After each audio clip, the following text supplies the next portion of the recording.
काय पाहतोय standard 8 topic number 7 metals and non metals. त्याचा हा चौथा व्हिडिओ आहे. पहिल्या व्हिडिओमध्ये काय बघितलं आपण फिजिकल प्रॉपर्टीज ऑफ मेटल. दुसऱ्या व्हिडिओमध्ये काय बघितलं physical properties of non metal and metalloid. तिसऱ्या व्हिडिओमध्ये काय बघितलं difference between physical properties of metals and non metals. आजच्या व्हिडिओमध्ये काय बघणार आहोत आपण chemical properties of metals and non metals. Metal आणि नॉन मेटलचे काय बघणार आहोत आज आपण केमिकल प्रॉपर्टीज कोणत्या कोणत्या आहेत त्या बघणार आहोत. बघा फर्स्ट बघूयात केमिकल प्रॉपर्टीज ऑफ मेटल. काय बघूयात पहिल्यांदा केमिकल प्रॉपर्टीज ऑफ मेटल. त्यामध्ये पहिली प्रॉपर्टी बघा इलेक्ट्रॉनिक कॉन्फिग्युरेशन. काय आहे इलेक्ट्रॉनिक कॉन्फिग्युरेशन.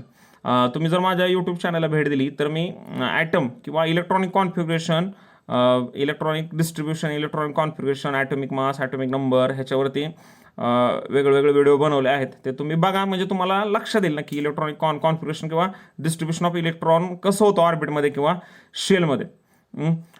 ते व्हिडिओ तुम्हाला माझ्या यूट्यूब चॅनलला भेट दिल्यानंतर तुम्हाला पाहायला मिळतील. बघा electronic configuration is the basis of chemical behaviour of element. Electronic configuration हे केमिकल बिहेवियरचा काय आहे बेस आहे. केमिकली इलेमेंट कसा बिहेवियर करतो कसा वागतो ते कशावरती डिपेंड आहे त्याच्या इलेक्ट्रॉनिक कॉन्फिग्युरेशनवरती. Majority of metals have up to 3 electrons in the outermost shell. जर मेटलच्या आउटरमोस्ट शेलमध्ये किती असतात अप टू 3 इलेक्ट्रॉन म्हणजे 1, 2 किंवा 3 इलेक्ट्रॉन असतात.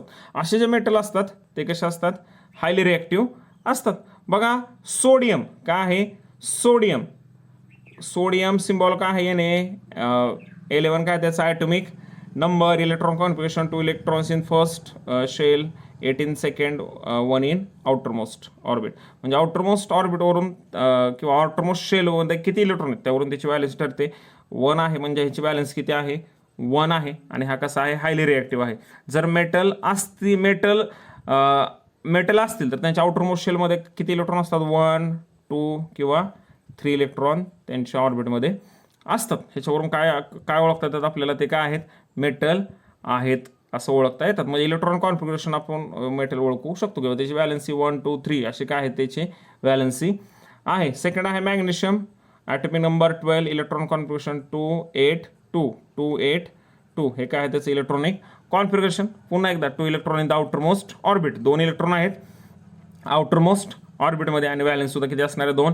Next aluminium atomic number 13 electron configuration 283 means 3 electron in the outermost shell then valency 3. म्हणजे लक्षात राहू देत इलेक्ट्रॉनिक कॉन्फिग्युरेशन मेटल कसं ओळखायचं जर आउटरमोस्ट ऑर्बिटमध्ये 1, 2, 3 असे इलेक्ट्रॉन असतील तर तो काय झाला मेटल झाला किंवा तो मेटल आहे. Electronic configuration is the basis of chemical behaviour of element.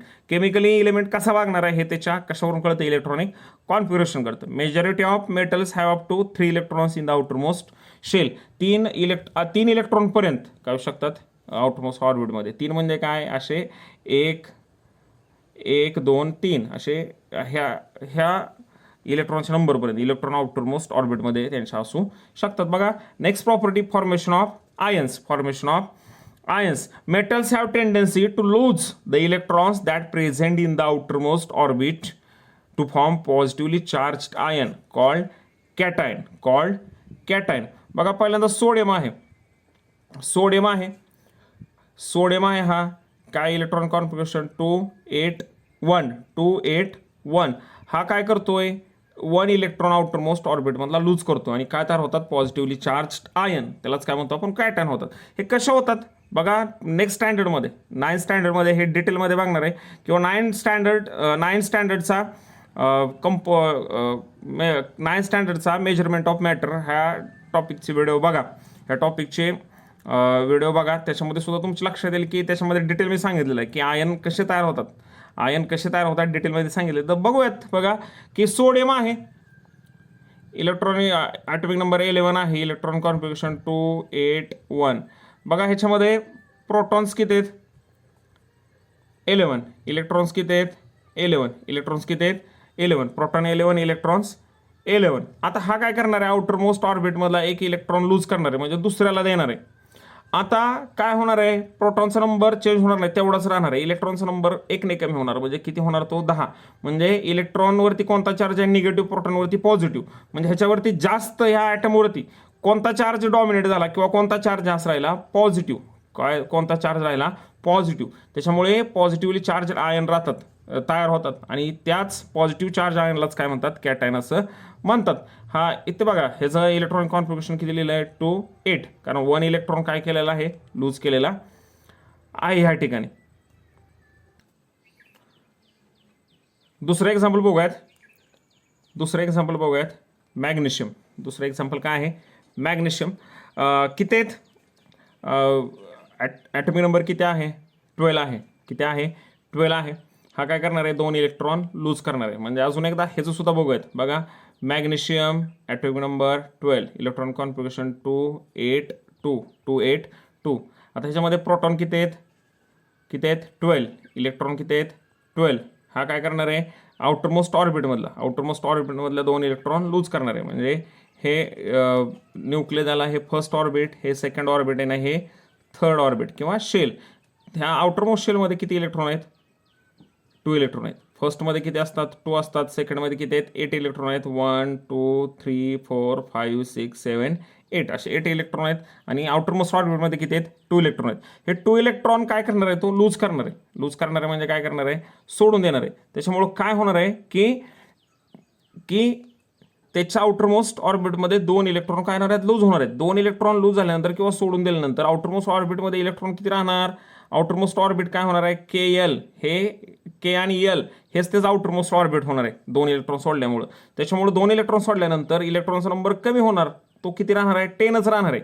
आणि प्रोटॉनचा नंबर काय राहणार आहे, 12 राहणार आहे. म्हणजे कोणता चार्ज इथं डॉमिनेट होणार आहे, पॉझिटिव्ह चार्ज डॉमिनेट होणार आहे. आणि त्याच्यामुळे त्याचं इलेक्ट्रॉन कॉन्फिगरेशन काय राहणार, 2 8, 2 इलेक्ट्रॉन देणार आहे. त्याच्यामुळे पॉझिटिव्हली चार्ज आयन तयार होणार आहेत. त्या पॉझिटिव्हली चार्ज आयनलाच काय म्हणतात, कॅटायन म्हणतात. म्हणजे काय, metals have tendency to lose the electrons that present in the outermost shell and forms positively charged ion called cation.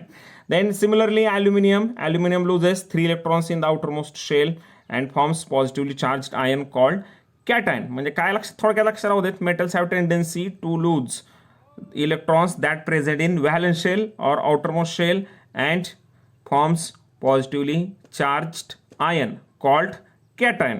हे काय होतात की कॅटायन तयार करतात metals. The next reaction with oxygen. Metals combine with oxygen to form metal oxide. लक्षात राहू देत, metal oxygen बरोबर काय होतात, कंबाईन होतात आणि काय तयार करतात, metal oxide. Metals combines with oxygen to form metal oxide. Metals oxygen बरोबर कंबाईन होतात आणि मेटल ऑक्साईड तयार होतात. Then metal oxide basic in nature. हे रिकाम जागेला येईल किंवा फिल इन द ब्लँक्सला येईल किंवा मल्टिपल चॉईसला येईल. Metals oxides are basic in nature. हे मेटल ऑक्साइड असतात ते कसे असतात, बेसिक इन नेचर. कसे असतात, basic in nature. Metal oxide reacts with acid to form salt and water. This metal oxide reacts with acid to form salt and water. ह्याच reaction बघूयात. बघा काय बघितलं आता, metal react with oxygen to form metal oxide. Aluminium metal आहे, हा oxygen आहे आणि हे काय आहे, metal oxide. Aluminium reacts with oxygen to form aluminium oxide.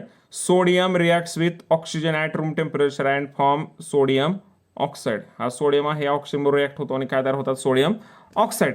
सोपे एक्झाम्पल आहे बघा, magnesium does not react with oxygen at room temperature. जर प्रयोगशाळेमध्ये तुम्ही गेलात तर मॅग्नेशियम रिबन बर्न केलीत तर मॅग्नेशियम रिबन रूम टेम्परेचरला काय होत नाहीये, बर्न होत नाहीये, जळत नाहीये.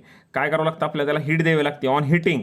Magnesium burns with a dazzling white light to give magnesium oxide. जर मॅग्नेशियमला आपण मॅग्नेशियम रिबनला हिट केलं तर ती एअरमधल्या ऑक्सिजन बरोबर कंबाईन होते आणि काय तयार होतं, मॅग्नेशियम ऑक्साईड. मॅग्नेशियम काय आहे, मेटल आहे, ऑक्सिजन नॉन मेटल आहे आणि हे काय आहे, मेटल ऑक्साईड आहे. एक सोपी ते रिॲक्शन लक्षात राहू देत. Magnesium reacts with oxygen to form magnesium oxide. 2Mg + O2 twice MgO. 2Mg + O2 twice MgO. काय लक्षात ठेवणार आहे, metals reacts with oxygen to form magnesium to form metal oxide. Best example, magnesium on magnesium ribbon burns magnesium when magnesium ribbon burns it produces magnesium oxide. Magnesium ribbon जाळली की काय तयार होतं? Magnesium oxide. Magnesium reacts with oxygen to form magnesium oxide. Then next आता बघितलं बघा, the metal oxide reacts with acid. Metal oxide reacts with acid to form salt and water. Salt and water मगाशी बघितलेलं बघा. React with acid to produce salt and water. Basic oxides. Metal oxides कसे असतात? Basic oxides असतात. Metal oxide कसे असतात? Basic. मग सांगितलं रिकाम जागेल ते येऊ शकेल, महत्त्वाचं आहे. मेटल ऑक्साइड्स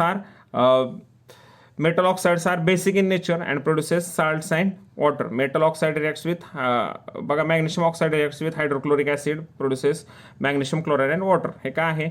मेटल ऑक्साईड आहे. हे काय आहे? ॲसिड आहे. हे काय तयार करणार आहे? साल्ट आणि वॉटर. साल्ट आणि water. Metal oxide reacts with acid to form salt and water. एक best example magnesium oxide MgO reacts with twice HCl, it produces MgCl2 plus H2. Magnesium oxide reacts with hydrochloric acid to produce magnesium chloride and water. काय लक्षात ठेवणार आहे? Metal oxides are basic nature. Basic metal oxide reacts with acid to form salt and water. Magnesium oxide reacts with hydrochloric acid to form magnesium chloride and water. The next reaction with acid. Next property reaction with acid. Take a dilute hydrochloric acid in a test tube, then add zinc dust to it. Take a glowing splinter near the mouth of the tube. Observe the glowing splinter. You will notice some sound coming from it. काय करायचं बघा, एका taste ट्यूबमध्ये काय करायचं? Taste ट्यूबमध्ये dilute hydrochloric acid घ्यायचं. Dilute hydrochloric acid आणि त्याच्यामध्ये काय ॲड करायची? Zinc dust. काय ॲड करायची? Zinc dust. म्हणजे झिंकची काय करायची? पावडर त्याच्यामध्ये ॲड करायची. आणि काय करायचं आहे? ग्लोईंग स्प्लिंटर म्हणजे काय? तुम्ही जर काय केलं की ज्यावेळी झिंक पावडर टाकल्यानंतर तुम्ही काडी पेटवून त्याच्या ह्या टेस्ट ट्यूब जवळ धरलीत तर काय होतो? एक पॉप साऊंड तयार होतो किंवा फट्ट असा आवाज तयार होतो. हा काय सांगतो? हा आवाज काय सांगतो की metal reacts with dilute acid to form salt and hydrogen gas. तो आवाज येतो कशामुळे येतो? Because zinc reacts with hydrochloric acid and produces hydrogen gas. कारण झिंक ज्यावेळी हायड्रोक्लोरिक ॲसिड बरोबर रिॲक्ट होतं टेस्ट ट्यूबमध्ये तेव्हा त्यातून काय बाहेर पडतो? Hydrogen gas. दॅट्स वाय बघा, observe the glowing splinter will notice the sound coming from it. It produces pop sound because zinc reacts with hydrochloric acid and produces hydrogen gas. Most of the metals react with dilute acids to form metal salts and with evolution or with production of hydrogen gas. काय होतात? Metal कशाबरोबर react होतात? Dilute acid बरोबर react होतात आणि काय तयार होतं? Salt आणि हायड्रोजन गॅस तयार होतं. बघा हेच रिॲक्शन बघूयात. बघा मेटल आहे. कोणता मेटल आहे? मॅग्नेशियम मेटल आहे. Magnesium reacts with hydrochloric acid. Magnesium reacts with hydrochloric acid. It produces magnesium chloride, salt and hydrogen gas. किंवा zinc reacts with dilute hydrochloric acid. It produces zinc chloride plus hydrogen gas. लक्षात राहू देत. म्हणजे काय होणार आहे? Metal acid बरोबर react होतं त्यावेळेस ते काय प्रोड्यूस करतं? साल्ट आणि हायड्रोजन गॅस. स्पेशालिटी काय आहे? मेटल ज्यावेळी हायड्रोक्लोरिक ॲसिड बरोबर रिॲक्ट होतात त्यावेळी काय बाहेर पडतो? Hydrogen gas. आणि काय तयार होतं? Salt. Metal reacts with acid to produce salt and hydrogen gas. Then next बघा, reaction with water. Most metal do not react or most metals do not show any observable or fast reaction with cold water. थंड पाणी असेल तर थंड पाण्याबरोबर काय होत नाहीये? एवढे काय ऑब्झर्वेबल रिॲक्शन म्हणजे लक्षात येण्यासारखी रिॲक्शन होत नाहीये. सोडियम पोटॅशियम हे काय आहेत? हायली रिॲक्टिव्ह मेटल आहेत. Sodium potassium are highly reactive metal and react with cold water. Sodium आणि पोटॅशियम हे काय आहेत? हाय रिॲक्टिव्ह मेटल आहेत. त्याच्यामुळे ते कोल्ड वॉटर बरोबर रिॲक्ट होतात and produces their hydroxide and hydrogen gas. Magnesium metal requires some steam to give a similar reaction. Magnesium metal react होतो परंतु स्टीम बरोबर रिॲक्ट होतो. स्टीम म्हणजे काय? पाण्याच्या वाफेबरोबर रिॲक्ट होतो. बघा हीच रिॲक्शन बघूयात. Magnesium reacts with steam and it produces magnesium oxide and hydrogen gas. काय तर होणार आहे? Magnesium oxide. म्हणजे काय तयार झालं? Magnesium oxide. म्हणजे लक्षात राहू देत. काय तयार झालं? मॅग्नेशियम ऑक्साईड तयार झालं. म्हणजे काय आहे? मेटल ऑक्साईड आणि हायड्रोजन गॅस तयार झाला. काय लक्षात ठेवणार आहे? Magnesium oxide does not react with cold water. Magnesium does not react with cold water. It react with steam and produces magnesium oxide with evolution of hydrogen gas. So metal plus steam काय तयार होणार आहे? Give a metal oxide and hydrogen gas. Metal steam बरोबर म्हणजे पाण्याच्या वाफेबरोबर react होणार आहे. त्यावेळेस ते काय तयार होणार आहे? मेटल ऑक्साईड आणि हायड्रोजन गॅस बाहेर पडणार आहे. बघा हे एकदा बघा व्यवस्थित. The reaction of metal that we will cover are reaction with oxygen. Metal reacts with oxygen, produces metal oxide. Metal oxide. Then reaction with water. Metal reacts with water to produces metal hydroxide and hydrogen. Metal hydroxide and hydrogen. Then reaction with dilute acid. Metal reacts with acid to produce salt and hydrogen gas. लक्षात राहू देत. हे काय आहे? ह्या काय आहेत? वेगवेगळ्या रिएक्शन आहेत. आता दुसरा पॉईंट बघूयात. Chemical properties of non metals. Electronic configuration.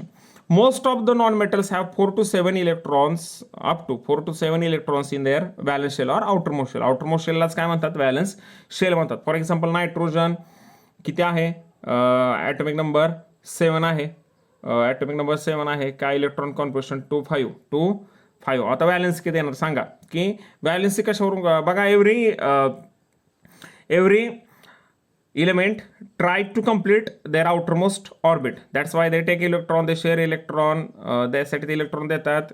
they take electron, they give electron or share electron. त्यासाठी ते इलेक्ट्रॉन देतात, घेतात किंवा भागीदारी करतात. तर आउटरमोस्ट ऑर्बिटमधून किती आउटरमोस्ट ऑर्बिट शेलमध्ये किंवा व्हॅलन्स शेलमध्ये किती इलेक्ट्रॉन आहेत त्याच्यावरून त्याची व्हॅलन्स ठरते.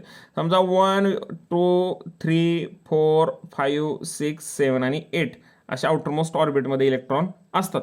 समजा 1 इलेक्ट्रॉन असेल तर 1, 2 असेल तर व्हॅलन्सी 2, 3 असेल तर 3, 4 असेल तर 4, 5 असेल तर ऑक्टेट पूर्ण करायचे 8, 1 2 3 4 अशी व्हॅलन्सी असेल तर ते काय करतात? इलेक्ट्रॉन घेण्यापेक्षा देतात दुसऱ्याला. 5 इलेक्ट्रॉन 6 इलेक्ट्रॉन 7 इलेक्ट्रॉन देणं सोपं आहे, त्याच्यापेक्षा ते इलेक्ट्रॉन घेतात. आता 8 इलेक्ट्रॉन पूर्ण व्हायला किती इलेक्ट्रॉन लागतात? 5 ला किती? 3, 6 ला 2, 7 ला 1 आणि 8 ला 0. बघा. आणि हायड्रोजन नंतर हेलियम येतो. हेलियम आउटरमोस्ट ऑर्बिटमध्ये 2 इलेक्ट्रॉन आहेत. म्हणजे त्याचं सुद्धा काय झालं आहे? आउटरमोस्ट शेल किंवा ऑर्बिट काय झालेलं आहे? कंप्लीट झालेलं आहे. त्याची सुद्धा व्हॅलन्सी 0 येणार आहे. बाकी तिथून खाली जर आउटरमोस्ट ऑर्बिटमध्ये 2 इलेक्ट्रॉन असतील तर व्हॅलन्सी काय येणार आहे? 2 येणार आहे. अशी त्याची व्हॅलन्सी काढतात. आता नायट्रोजन 7 आहे म्हणजे व्हॅलन्सी किती येणार? व्हॅलन्सी नायट्रोजनच्या आउटरमोस्ट ऑर्बिटमध्ये 5 आहेत म्हणजे किती येणार? त्याची व्हॅलन्सी 3. ऑक्सिजन 2, क्लोरीन 1 अशा काही त्यांच्या व्हॅलन्सी असतात. 1 2 3 4 अशा काय असू शकतात नॉन मेटलच्या व्हॅलन्सी. कारण कार्बनची किती आहे? 4 आहे. कार्बनची किती आहे? 4 आहे व्हॅलन्सी. अशा व्हॅलन्सी असू शकतात. बघा. Formation of ions. Non metals have a tendency to accept electrons. Non मेटलची काय असते? टेंडन्सी असते टू ॲक्सेप्ट इलेक्ट्रॉन म्हणजे इलेक्ट्रॉन घेण्याची. accept electrons in their valence shell to form negatively charged ion called anion. Non मेटलची tendency असते की outermost ऑर्बिटमध्ये electron घेण्याची. त्याच्यामुळं काय तयार होतात? निगेटिव्हली चार्ज्ड आयन तयार होतात आणि निगेटिव्हली चार्ज्ड आयनलाच आपण काय म्हणतो? कॅटायन असं म्हणतो. बघा. क्लोरीन आहे. इलेक्ट्रॉन कॉन्फिगरेशन काय आहे? 2 8 7. आता 8 इलेक्ट्रॉन शेवटच्या ऑर्बिटमध्ये पूर्ण करायचे म्हणजे काय लागणार आहे आपल्याला? 1 इलेक्ट्रॉन ह्याला घ्यावा लागणार आहे. आधी ह्याच्यामध्ये बघा. आधी किती होते? प्रोटॉन किती होते? 17 इलेक्ट्रॉन किती होते? 17. आता काय होणार आहे? 1 इलेक्ट्रॉन घ्यावा लागणार आहे आउटरमोस्ट ऑर्बिटमध्ये म्हणजे आउटरमोस्ट ऑर्बिटमध्ये इलेक्ट्रॉन किती होतील? 2 8 8. त्याच्यामुळं काय झालं? 1 इलेक्ट्रॉन वाढला म्हणजे इलेक्ट्रॉन किती झाले? 18 झाले. त्याच्यामुळं काय झाले? निगेटिव्हली चार्ज्ड आयन तयार झाले असे. आणि ह्या निगेटिव्हली चार्ज्ड आयनलाच काय म्हणतो आपण? Anion. Non metals accept electrons in the valence shell or outermost shell and formed negatively charged ion called anion. The next oxygen आहे बघा. ऑक्सिजन 2 6. ऑक्सिजन काय आहे? 2 6. हा सुद्धा काय करतोय? 2 इलेक्ट्रॉन घेतोय आउटरमोस्ट ऑर्बिटमध्ये आणि काय तयार करतो? निगेटिव्हली चार्ज्ड आयन तयार करतो. त्यालाच काय म्हणतो? आयन. नायट्रोजन सुद्धा काय करतोय? 3 इलेक्ट्रॉन घेतोय आउटरमोस्ट ऑर्बिटमध्ये आणि काय करतोय? निगेटिव्ह चार्ज आयन तयार करतोय म्हणून त्याला काय म्हणतात? आयनायन. एक एक्झाम्पल बघत नायट्रोजनचं. आता सध्या ह्याच्यामध्ये 2 5 आहे. बघा. नायट्रोजन किती? Atomic number 7. किती आहेत इलेक्ट्रॉन? किती आहेत? 7. प्रोटॉन किती आहेत? प्रोटॉन किती आहेत, इलेक्ट्रॉन किती आहेत आउटर मोस्ट ऑर्बिटमध्ये, आउटर मोस्ट ऑर्बिटमध्ये इलेक्ट्रॉन आहेत 5, आउटर मोस्ट ऑर्बिटमध्ये इलेक्ट्रॉन किती आहेत त्याच्या 5, किती आहेत आउटर मोस्ट ऑर्बिटमध्ये इलेक्ट्रॉन किती आहेत 5, आणि प्रोटॉन किती आहेत 5, प्रोटॉन किती आहेत 5. हा 2 इलेक्ट्रॉन हा काय करतोय आउटर मोस्ट ऑर्बिट कंप्लीट करण्यासाठी 3 इलेक्ट्रॉन ॲक्सेप्ट करणार आहे. म्हणजे आउटर मोस्ट ऑर्बिटमध्ये इलेक्ट्रॉन किती होणार आहेत 8 आणि किंवा इलेक्ट्रॉन टोटली किती होणार आहेत 8, टोटली इलेक्ट्रॉन किती होणार आहेत बघा, टोटली आउटर मोस्ट ऑर्बिटमध्ये इलेक्ट्रॉन किती होणार आहेत 8. बघा काय होणार आहे, आउटर मोस्ट ऑर्बिट कंप्लीट होणार आहे आणि आउटर मोस्ट ऑर्बिट कंप्लीट होणार आहे आणि प्रोटॉनचा नंबर किती राहणार आहे तेवढाच, किती 7, किती राहणार आहे प्रोटॉनचा 7, प्रोटॉनचा किती नंबर असणार आहे 7. अजून एकदा बघा की नायट्रोजन आहे, ॲटॉमिक नंबर किती आहे 7, प्रोटॉन किती आहेत ह्याच्यामध्ये 7, इलेक्ट्रॉन किती आहेत 7, इलेक्ट्रॉन किती आहेत 7. आता काय करणार आहे, तो आउटर मोस्ट ऑर्बिटमध्ये 5 लिटर आहेत, म्हणजे आउटर मोस्ट ऑर्बिटमध्ये 5 लिटर आहेत, म्हणजे तो काय करणार 3 इलेक्ट्रॉन ॲक्सेप्ट करणार आहे. म्हणजे 7 + 3 किती झाले इलेक्ट्रॉन टोटल 10 आणि प्रोटॉन किती राहिले 7, इलेक्ट्रॉन 10 राहिले, प्रोटॉन किती राहिले 7. म्हणजे कशाचा नंबर वाढला या ठिकाणी, इलेक्ट्रॉनचा नंबर वाढला, म्हणजे निगेटिव्हली चार्ज वाढला, निगेटिव्हली चार्ज डॉमिनंट झाला, इलेक्ट्रॉन 10 झाले आणि प्रोटॉन 7 झाले. म्हणजे काय तयार झाले, निगेटिव्हली चार्ज आयन तयार होणार आहे तिथं आणि त्यालाच काय म्हणूयात आपण, काय म्हणतात त्याला ॲनायन असं म्हणतात. बघा reaction with oxygen, non-metals combine with oxygen to form their oxide. Non-metal react with oxygen to form non-metal oxide. बघा carbon reacts with oxygen to form carbon dioxide. हे काय आहे, non-metal oxide आहे, non-metal oxide. The oxides of non-metals are acidic in nature. Non मेटलचे oxide कसे आहेत acidic आहेत, लक्षात राहू देत कसे आहेत acidic in nature. They react with bases to form soluble salt and water. बघा हा कार्बन डायऑक्साईड काय आहे, मेटल ऑक्साईड कसा आहे तो ॲसिडिक नेचर आहे, तो सोडियम हायड्रॉक्साईड बरोबर म्हणजे बेस बरोबर रिॲक्ट होतो आणि काय तयार होतं sodium carbonate and water. Means काय होतं साल्ट आणि वॉटर काय होतं प्रोड्यूस होतं. Next the oxides of non-metals reacts with water to form an acid. non-metal oxide acid बरोबर रिॲक्ट होतात. कार्बन डायऑक्साईड काय आहे नॉन मेटल ऑक्साईड आहे, it reacts with acid to form carbonic acid. The sulphur dioxide is a non-metallic acid, reacts with water to produce sulfurous acid. Then sulfur trioxide reacts with water to produce sulfuric acid. म्हणजे काय लक्षात ठेवणार आहे की non metal reacts with oxygen to produce non metal oxide. Non metal oxide लक्षात राहू देत, non metal oxide. The non metal oxide reacts with hydroxide produce salt and water, and oxides of non-metals reacts with water to produce acid. Oxides of non-metal reacts with water to produce acids. बघा non metals do not react with dilute acid. Non metal dilute acid बरोबर react करत नाहीत. ह्या ठिकाणी थांबूया. ह्या ठिकाणी आपल्या केमिकल प्रॉपर्टीज ऑफ मेटल्स आणि नॉन मेटलच्या संपतात. जर आशा आहे तुम्हाला व्हिडिओ आवडला असेल तर शेअर करा, व्हिडिओ लाईक करा, कमेंट करा आणि महत्त्वाचं माझ्या चॅनलला सबस्क्राईब करा. भेटूयात पुढच्या राहिलेला भाग घेऊन नवीन व्हिडिओमध्ये. Thanks for watching. धन्यवाद.